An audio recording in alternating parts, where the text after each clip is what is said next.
집에서 빼게 되면은 감염 관리가 안 돼요. 유치가 거의 빠질락 말락해. 그런데 충치 치료할 필요는 없어요. 이제 소아치과로 마음 편하게 진료를 받을 수 있어요. 성장기에 있는 어린이들한테는 절대 사용할 수 없고요.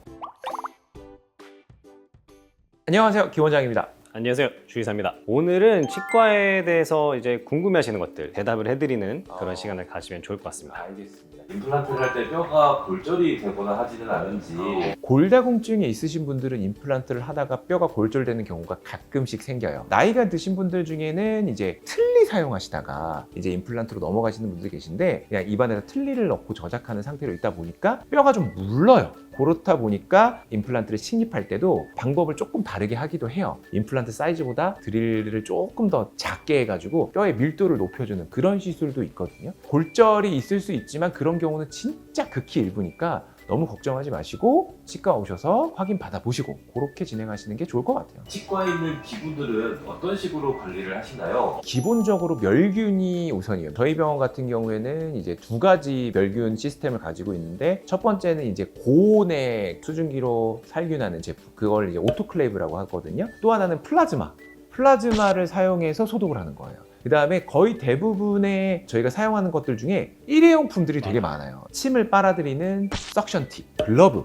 수술실에서 사용하는 여러 가지 라인들, 이런 것들은 거의 이제 일회용이다 보니까 한 번 쓰고 그냥 버리거든요. 특히 저희 병원 같은 경우에는 이제 B형 간염이나 해파 환자들, 간염을 가지고 계신 환자들은 그 환자들만 사용할 수 있는 키트를 따로 구비를 해놓죠. 그래서 그런 식으로 멸균 시스템을 가지고 있다, 그렇게 생각해 주시면 될 것 같아요. 그리고 저희가 원장님의 처음에 아이디어였는데 맨 처음에는 기구를 완전 다 세팅을 완전 깔끔하게 해가지고 멸균도 다 해서 여기서 환자분 오시면 환자분 거 딱 들고 들어가려고 했었어요. 처음에는. 근데 왔다 갔다 하는 사이에 또 감염될 수 있을 것 같으니까 아예 저희가 소독실을 유리창으로 해서 다 보이게 만들어 놨어요. 그렇죠. 예전 같은 경우에는 이제 소독실에서 밥도 먹고 막 이런 식으로 그냥 위생사 선생님들이 사용하는 개인 공간처럼 이렇게 돼 있는 경우도 있었는데 멸균에 대한 그 인식 자체가 높아지다 보니까 치과를 만들면서 제일 먼저 생각했던 게 깨끗하게 기구가 관리되고 있다는 걸 직접적으로 이제 보여드리고 싶었어요. 믿고 진료 받으셔도 될 것 같아요. 네, 그 본격적인 사연 몇 가지 좀 읽어보면서 Q&A를 진행해 보도록 하겠습니다. 서울에 살고 있는 30대 여성분인데요. 지금 6살 아이를 키우고 있는데 지난번에 아이 정기검진 받으러 갔다가 충치가 몇 개 발견되었다고 해서 치과에서는 치료를 권장하시던데 다들 그렇겠지만 치과 치료 아이들이 너무 힘들어하잖아요. 이걸 꼭 받아야 되나 이러지도 저러지도 못하고 고민 중입니다. 두 분은 어떻게 생각하시는지 알려주세요. 일단은 검사를 받아서 어디에 어느 정도의 충치가 생겼는지를 먼저 파악을 해야 되는데 유치도 어차피 나중에 빠지는 치아잖아요. 영구치가 많이 올라와서 유치가 거의 빠질락 말락해. 그런데 충치 치료할 필요는 없어요. 유치도 좀 쓸 날이 많이 남았어. 아직 뿌리가 다 녹지도 않았어. 그러면은 당연히 치료를 하셔서 쓰셔야 됩니다. 양치질 잘하고 치실 잘 썼을 때에도 충치가 계속해서 진행될 확률이 있는 그런 치아들은 무조건 치료를 하시는 게 좋아요. 예를 들어서 충치 자체가 너무 표면에만 있는 정지성 우식이다, 굳이 치료 안 하셔도 되는데 이런 것들은 치과 의사가 직접 보고 엑스레이 찍어보고 판단해 주실 거예요. 그런 건 한번 확인해 보시고 충치균이 옮을 수도 있는데 양치를 똑바로 해주신다 하면은 큰 문제가 되진 않습니다. 그리고 아이들 같은 경우에 충치 치료가 어려운 친구들이 있어요. 다른 데에서 치료받다가 트라우마가 생겼다거나 치과 자체가 갑자기 너무 무서운 거야. 그런 경우에는 어쩔 수 없이 이제 소아치과로 가시는 거예요. 소아치과는 아무래도 이렇게 일반적인 치과 의원보다는 조금 더 소아에 프렌들리 하다 보니까 뽀로로도 붙어 있고 천장에 TV도 있고 막 이러다 보니까 친구가 조금 더 마음 편하게 진료를 받을 수 있어요. 근데 소아치과에서도 정말 적응이 안 되는 친구도 있다 하면은 저희가 이제 억지로 치료하는 방법도 있어요. 그래서 이제 꽁꽁 묶어놓고 웃음가스 치료나 프로포폴이나 이런 걸 사용해서 아예 친구를 재우고 치료를 하는 경우도 있는데 그런 경우는 이제 극히 일부니까 치과 의사랑 꼭 상담해 보시고 결정을 해주시면 좋을 것 같아요. 이번에는 두 아이를 키우고 있는 아빠의 사연인데요. 큰 아이가 유치 빠질 때가 되었는지 이가 흔들거려요. 저는 걱정되는 게 이렇게 자연스럽게 흔들거리나 빠지면 다행인데 밥 먹거나 통증이 있을 때 또 엄청 울고 스트레스를 받아 해서 빼줘야 되나 싶어요. 집에서 이렇게 뽑아줘도 괜찮은 걸까요? 혹시 집에서 뽑는 게 괜찮다면 쉽고 안전하게 뽑을 수 있는 방법을 가르쳐 주시면 감사드리겠습니다.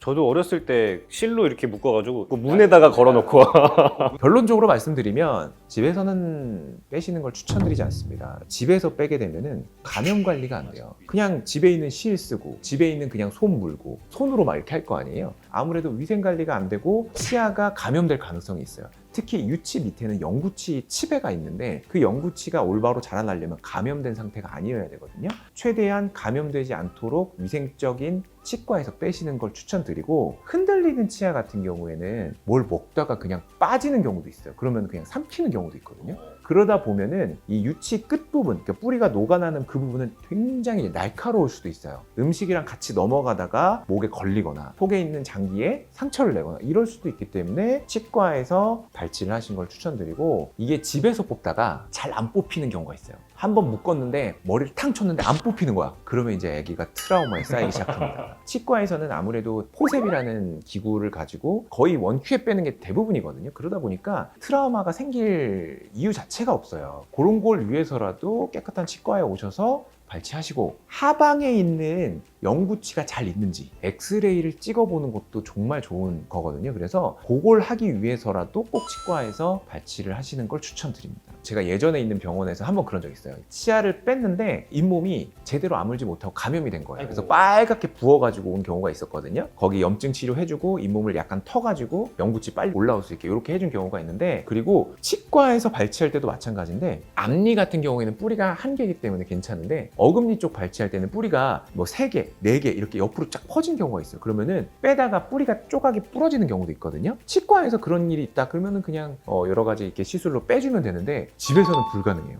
다 모든 걸 생각했을 때에는 깨끗한 곳에서 안전하게 발치하시는 게 가장 좋습니다. 아이들은 뽑을 때 1,500원? 2,000원? 막 2,500원? 이 정도예요. 그러니까 너무 부담스럽게 생각하지 마시고 치과 오셔서 뽑는 걸 추천드립니다. 다음 질문도 약간 아이와 관련된 질문인데요. 7살 딸이 있는데 이갈이가 겁나 심해요. 이빨 부서질 정도로 이를 가는데 왜 이런 걸까요? 아기도 이갈이를 할 수 있어요. 왜냐면 성장기에 있다 보니까 위턱이랑 아래턱이 다 자라기 시작하거든요. 그러면은 이 턱이 움직이는 이 관절, 이런 부분도 같이 자라면서 계속 그 교합이 변하는 거예요. 교합을 맞춰주면서 성장을 해야 되는데, 그런 게 결국엔 다 스트레스거든요. 그런 거를 나중에 풀기 위해서 이를 가는 거예요. 그래서 이갈이가 있을 수 있지만 보통은 급속한 성장이 끝나면 좀 좋아져요. 그런데 이게 계속해서 진행된다 했을 때에는 스트레스 좀 덜 받게 해주고, 온찜질이나 이런 걸 통해서 근육을 좀 이완시켜주고 치료를 할 수 있는데, 치아가 만약에 갈려가지고 치아 안에 있는 신경이 노출될 정도까지 많이 간다 하면은 입 구강 내에 이갈이를 멈춰줄 수 있는 장치를 만들 수도 있거든요. 적정한 수준의 이갈이는 그냥 지켜보셔도 되지만, 좀 심한 이갈이다 하면은 치과에 오셔가지고 치과의사랑 상담을 해보시는 게 좋을 것 같아요. 예전에 저 이갈이 영상을 찍었을 때 이갈이를 좀 완화시킬 수 있는 방법으로 보톡스랑 물리치료 그리고 약 이렇게 또 소개를 해주셨었는데, 아이들도 그렇게 할 수 있나요? 보톡스는 불가능하고 성장기에 있는 어린이들한테는 절대 사용할 수 없고요. 성인과 이제 유아의 이 이갈이 장치의 다른 점은, 유아 같은 경우에는 계속 성장하니까 이걸 계속 바꿔줘야 된다는. 그러니까 굉장히 이갈이 치료 자체가 되게 어려워요. 마지막 질문입니다. 치과에서 일하고 싶어요. 결혼 후 육아를 하며 경력 단절된 여성입니다. 우연한 기회로 치과 데스크 면접을 보게 됐는데요. 사실 치과 관련해서 치료나 아는 것이 없어서 걱정되기도 합니다. 치과에서 일을 하려면 어떤 역량이나 공부, 준비를 해야 할까요? 체계를 간단하게 설명드리면, 이제 대표 원장이 있고요. 같이 이제 진료를 보는 회의 원장님이 교정 원장님이 될 수도 있고, 아니면 일반 진료 원장님이 될 수도 있고, 고정과 원장님이 될 수도 있고, 보철과 원장님이 될 수도 있지만, 이렇게 진료를 하게 되는 거죠. 그리고 원장님과 같이 진료를 보는, 그러니까 옆에서 어시스트 해주는 분들을 이제 진료팀이라고 하는데, 치과 위생사로 구성이 되고, 예를 들어서 치료에 대한 계획을 세웠을 때 이 치료 계획에 대해서 환자와 비용 상담이나 기간 상담이나 재료 상담이나 이런 걸 해주실 수 있는 게 데스크 쪽에 있는 상담 실장님들, 그런 상담 플러스 직원들 관리도 좀 해주시고, 환자와의 그 여러 가지 커뮤니케이션 같이 해주시는 분들이고, 데스크에는 또 데스크 직원이 있잖아요. 데스크 직원 같은 경우에는 상담이나 이런 쪽으로는 들어가진 않지만, 수납을 받거나 전화를 받거나 예약 잡거나 약 처방이 나가거나 그러면은 처방전을 뽑아준다거나 뭐 이런 식으로 치과에서 일어날 수 있는 다양한 사무일들, 이런 것들을 봐주는 거예요. 친절하고 싹싹하고 꼼꼼하고 환한 웃음을 가지신 분, 뭐든지 데스크 직원을 할 수 있습니다. 특히 우리 이사님 같은 경우에는 저희 병원에만 있는 어떤 직책이긴 한데, 전반적인 그 경영 관리와 홍보나 그런 쪽으로도 일을 하시는 분들도 계세요. 그리고 만약에 내가 치과 일에 대해서 조금 더 관심이 가고 좀 더 배우고 싶다 하면은 저희 병원 같은 경우에는 만들어 놓은 자료들이 있어요. 그런 걸로 이제 공부를 할 수가 있습니다. 치료가 어떤 게 있고, 비용은 어떻고, 어떤 재료가 있고, 이런 것들을 다 공부할 수 있어요. 배우면 배울수록 또 내가 내가 할 수 있는 영역이 늘어나는 거잖아요. 그러면서 조금 더 연봉 협상에 할 때도 좀 더 도움이 될 수 있고 하니까 데스크에서 일하고 하고 싶다. 그러면 보통은 이제 코디네이터부터 그렇죠. 이제 시작인데 코디네이터 자격증도 있어요. 그래서 그런 것들을 가지고 계시면은 아무래도 좋을 수 있고 진료실에서 일하고 싶다. 이거는 2년, 3년제 혹은 4년제 치위생학과를 가셔서 공부를 하셔야 돼요. 그래서 자격증까지 다 따셔야 치과에서 일을 할 수 있고 소독실에서 일하는 방법도 있어요. 예전에는 우리 치과 위생 선생님들이 기구도 다 소독하시고 정리하시고 이러셨었는데 요즘에는 이제 치과 위생 선생님들은 진료에 집중을 하시고 기구 소독이나 이런 정리는 따로 선생님들께서 오셔가지고 그것만 전담을 해주시는 분들도 계시거든요. 그리고 아까 저처럼 사무 쪽으로 집중해서 보시는 분들도 있으니까 다양한 방법에 대해서도 생각해 보시면 좋을 것 같습니다. 아무튼 오늘은 여러 가지 Q&A를 좀 살펴봤는데 궁금하신 것들이 더 많을 것 같은데 댓글 남겨주시면은 저희가 원장님도 달아주시고 저도 달아드리고 해요. 그러니까 언제든지 댓글 달아주시고 구독과 좋아요 누르시면서 드리는 정보들 잘 가지고 가시고 일상생활에도 많이 적용하시면 좋을 것 같습니다. 오늘은 여기까지 하는 걸로 하고요. 다음에는 또 재밌는 영상으로 찾아뵙도록 하겠습니다. 안녕! 안녕.